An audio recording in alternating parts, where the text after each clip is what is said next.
ద్రాక్ష తోటని శ్రేష్టమైనటువంటి భూభాగంలో తవ్వి అక్కడ నాటాడండి. నాటిన తర్వాత వారి మధ్యలో ఒక దేశముగా ఏర్పాటు చేశాడు, ఇజ్రాయెల్ దేశాన్ని.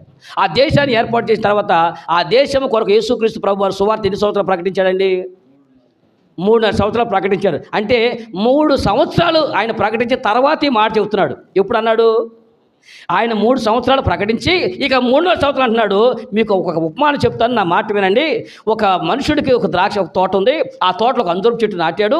ఆ అంజూరపు చెట్టు ఫలాల కోసం ఆయన 3 సంవత్సరాలు బట్టి వస్తున్నాడు. అయినా ఆ చెట్టు ఒక్క ఫలము కూడా ఏం చేయాలి చెప్పండి అన్నానండి.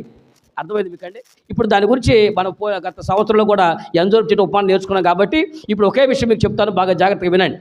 3 సంవత్సరాల బట్టి యేసు ప్రభు ఆ దేశంలో సువార్త పరిచయం చేశాడు. 3 సంవత్సరాల బట్టి దేవుడి యొక్క వాక్యం ప్రకటించాడు. అయినా కూడా వాళ్ళ బ్రతుకు ఏం లేదు, ఫలింపు లేదు.